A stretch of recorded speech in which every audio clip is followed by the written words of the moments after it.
Right. Jenelle Evans, it looks like she actually might be rejoining Teen Mom again. And not only that, but it looks like Farrah Abraham might actually be another person tapped to join the show. Because listen, on va pas se mentir, comme on dit en français, we're not going to lie to ourselves.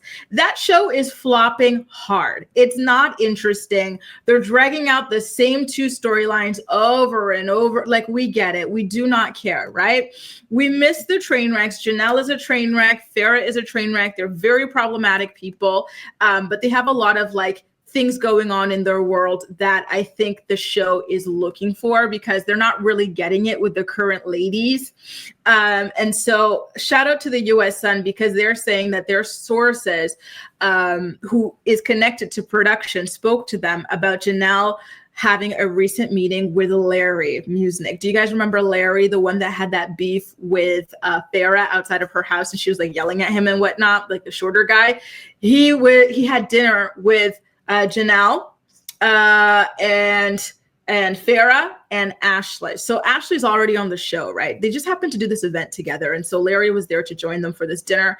And yeah, it looks like they were discussing the possibility of Jenelle and Farrah coming back to the show as well, you guys. I don't have any more details than that. It's all kind of high level, sort of like kicking the idea around. And I think personally that both ladies would be open to the possibility. We've already seen Jenelle come running back the last time that they dangled a carrot in front of her face, though they only used her for a couple of episodes there. You know, and Farrah is another one. We saw her there do Teen Mom Family Reunion. She was very quick to pop on and do that as well. So I don't see them saying no to this at all, to be honest with you guys. And so I'm kind of curious how you guys feel. I know that they're not the greatest people and whatnot, but do you think that like their particular brand of crazy or mess or anything like that, do you think that that is what's missing from the current iteration of the show, and that, you know, the ratings would go up or you would tune back in? Because it's not rare for me to read comments from you guys whenever I do my recaps that y'all don't really watch the show like that. You mostly keep up with recaps, Twitter, Reddit, these sorts of things, right? And so I think that they want to get you guys, because you're obviously still interested in what's going on in the Teen Mom universe. It's just you need a reason to tune in, right? But at the same time, I'm thinking, well, didn't people boycott? They contacted all these advertisers and whatnot to get Jenelle off specifically. So I don't know that would be, isn't it the best? I don't know that would be the thing to bring people back, to be honest. And the last time that Jenelle was back, did it really boost ratings like that? Like, yeah, there was a slight little increase, but it wasn't very sustainable either. So I'm not sure, right? April says, I honestly hope they cancel the show and bring back authentic reality TV MTV used to have, like Newlyweds, Ashley Simpson Show, Cheyenne, Real World, etc. Oh, I would love to have the Real World back. You know what? Here's my thing, though. I will tell you, the reality television landscape is rapidly changing, and we're seeing that with Bravo TV especially. And so I am wondering if MTV is going to follow suit and potentially start handing out spinoffs. Bravo was really ahead of the game, handing out spinoffs early, right? Whenever people would be expecting babies, whenever people would be getting married, these sorts of things led to spinoffs, and the spinoffs would do rather well. MTV, or the Teen Mom franchise, did try that. We saw the Being specials and whatnot, and those did particularly well as well, right? And so now in Bravo, what else do they have? They've got the kids, the next generation, getting their own show. I think that the Teen Mom franchise is angling to follow in that direction as well. Don't be surprised if that happens. You know, maybe they'll do, you know, like they have the Housewives Ultimate Girls Trip. Now there's like Bravo Love Hotel. I can see them potentially going down that route with these girls, right? They tried it already with Family Reunion. I think this kind of is one of their bread and butters, right, for the show and whatnot. They still have ridiculousness, catfish, blah, blah, but this is like the show that people are so attached to. This is the longest running one. So I do think that they want to continue finding innovative ways to get people watching it again. And so again, I don't know that bringing Jenelle and Farrah back will necessarily be the key to it, but I do definitely think that this is something that they are playing around with. Don't forget, y'all, it's so cheap to produce reality TV compared to scripted television. So I do see why they push for it so hard, right? Mind you, when it comes to the possibility of Jenelle's children filming for the show, I do think that 2 out of 3 of them will be able to. So Jace, of course, she's got custody of him. She's also got custody of Kaiser. Like, those fathers are not involved. Ensley's father, David, is not really involved with Ensley at all. But the last time that Jenelle came back to the show, we did not get to see Ensley. We only got to see the other children. And it was because her deadbeat estranged husband, the dog killing one, David, he is being spiteful with her, right? So just to stick it to Jenelle, he does not want for his daughter Ensley to be filmed for the show. And he's such a, I'm sorry, y'all, he's such a bee, like, to the highest degree, right? The way he was so excited, so desperate for his close-up, running onto every red carpet when he was with Jenelle, right? Rushing to have a child with her, having that child on television, everything. But as soon as Jenelle is on the show and he can't be on it, he tried to ruin it for her, get her fired and everything. Now he's blocking his child from being on the show. It's nothing to do with it being in the child's best interest, right? And I'm already, like, we already know that it's not in the best interest of a child to be on reality TV, right? Like, let's be honest here, right? But he's only doing it to stick it to his ex. And I find that to be particularly lame, but I digress. Oh Lord, I cannot with these people. Like, they truly are a mess. And, you know, just quickly reading through some of you guys's comments here, it feels as though you guys are not really feeling the idea of those two returning. Winnie the Cat says, sorry, not sorry. Her kids are at an age where their privacy should be respected and not exploited. Don't forget, her son Jace is not in a good place at all. So the idea of her and the network pushing for him to, you know, be on television again, like, when he's clearly battling through, you know, very serious issues, is just not, you know, it doesn't seem fair to him, in my opinion. Raven says Jenelle and Farrah will bring in views and drama. And Kahara says they need to bring back My Super Sweet 16. Delisa says, I mean, why not? But if Jenelle is back, I want her messy life on display, not this curated stuff. Also get Jace on TV. He might feel comfortable confronting Jenelle on camera. Ooh, can you imagine that scene? Bree says, this current cast is boring. I'm sick of Cheyenne crying, Jade and her mom, same old crap, and Kate crying about Carly. Macy's boring too, Amber super. Exactly. Y'all, this is why I'm so delayed with the thing is just not interesting, y'all. I have to, like, drag myself to watch that show because it is just not interesting. Like, I miss it so much, right? Like, the era of it being interesting. But this is the thing with television. When the people start getting older and when they start making money, this is why they typically go for young adults, right? Because you're not as posed, right, when you're a lot younger than, you know, when you're in your 30s and whatnot. I think that the thing that was magic is gone. And I worry about the idea of them doing the next generation and following the children and whatnot, because who knows, right? We know that behind the scenes producers manipulate things to get people to act out of character and to misbehave. And so the idea of this kind of ruining the children's lives eventually is just, you know, worrisome, right? Like, I think they've already gone through so much. And so, you know, everything in front of camera too. So I think it would be great for them to be able to get out of this for a little bit. By the way, speaking about all of this, I finally got to watch The Truman Show for the first time this weekend. So shout out to everybody who had been recommending that. It was a really interesting movie. And, you know, I definitely see all the comparisons that people make, that versus Teen Mom and whatnot. And it's very, it's kind of eerie, to be honest with you guys, right? By the way, good morning to those of you who are just joining us. We've got East Awesome, Shem Jem in the house as well.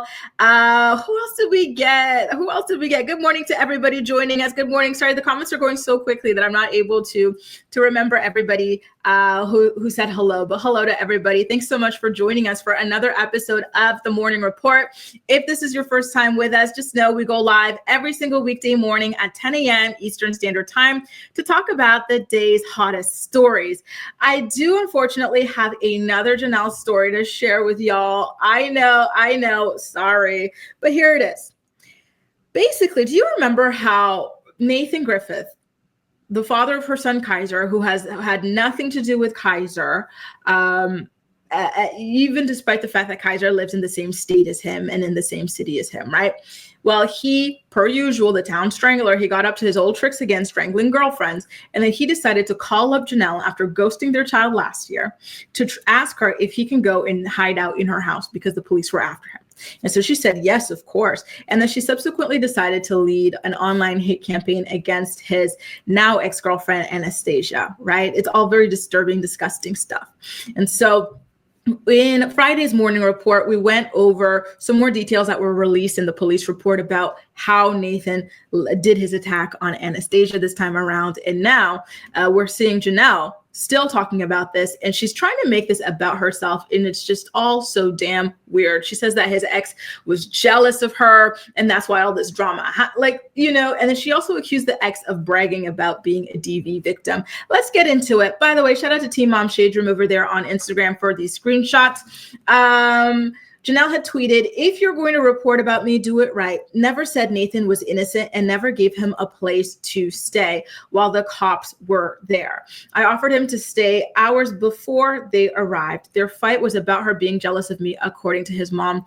Jenelle, I assure you, not a single person on this planet is jealous of you in any way, shape, or form. Like, there's just literally nothing about you or your life that anybody would envy or would want to have in their own lives. Like, that is just absolutely insane to say that. And it's very weird that anytime she talks about this situation, she calls this girl jealous of her and she tries to attack this girl instead of standing in solidarity with this girl, against Nathan. Like, she knows Nathan is a deadbeat dad. She knows Nathan is violent. He has been violent to her. So the fact that she is now, against this girl is just so weird. Like, the pick-me of all pick-me's, I'm telling you, right?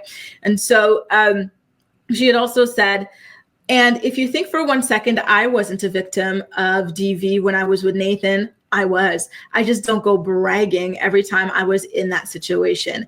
Definitely wasn't in the gym working out. I was laying in the bed, depressed, and my body was sore. So F off. And I also stated they were both at fault. Don't switch this into something it's not. Like, this woman is so vile, so disgusting, so gutter butt. It's sickening.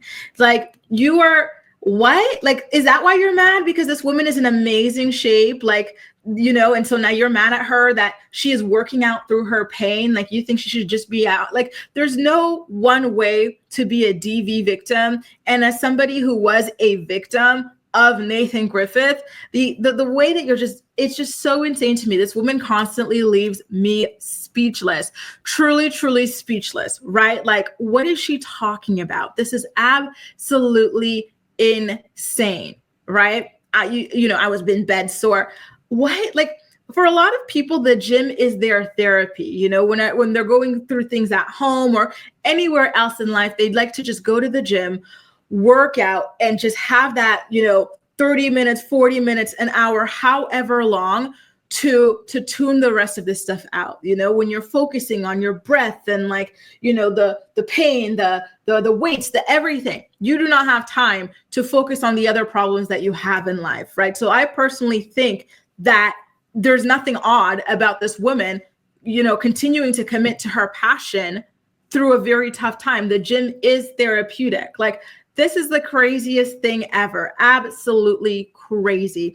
East Awesome says relationship violence is not something to boast about. The F is wrong with these people. Exactly. All that woman did was go online, share what had happened. She shared an audio clip of Nathan trying to pressure her out of cooperating with the police. He wanted to get this case dropped because he's already on probation for the last woman he strangled, which was, his sister. So how do you defend this? How do you offer this person a place to stay with you? Right? Like, it's all just so insane, right? Jenelle takes pictures, and you know what else Jenelle does? She fakes miscarriages, right? She mixes Kool-Aid and water, stands in the bathtub, takes a picture of it, and pretends it's a miscarriage. That's the type of person that this woman is, thinking that we give an F about what she has to say about this situation. Like, what is she talking about, right? Minnie says the gym and running is my therapy. Exactly. Like, what is this? This is just absolutely insane. Truly, truly insane. Jaleesa says she's such a loser. And I agree. I'm sorry. It's rude, but it's the truth. It's the truth. I agree. Hey, Trin Tran. Nice to see you. Good morning from Wisconsin. Nicole says Jenelle is literally psychotic. And I agree. And, I'm just thinking about her relationship with David Eason, right? Because she also says that there was DV in that, right? And so, like, you've been through this in multiple relationships. You'd think that she would be more sympathetic towards women, right? Because the way she acted, when this happened with David Eason versus the way that she acted when this happened with Nathan, we're very different, right? And it's normal because even though it's still DV at the end of the day, it's different situations, different people, different moments in your life, right? Which further illustrates the point, which is that there is no one way to be a DV victim. What are you talking about? This is almost as bad as the time that she went and led a smear campaign against her own son when her disgusting, unemployed, dog-killing husband strangled him in front of her face. Right? Like the woman is unwell, truly, truly unwell, true piece of garbage that one is.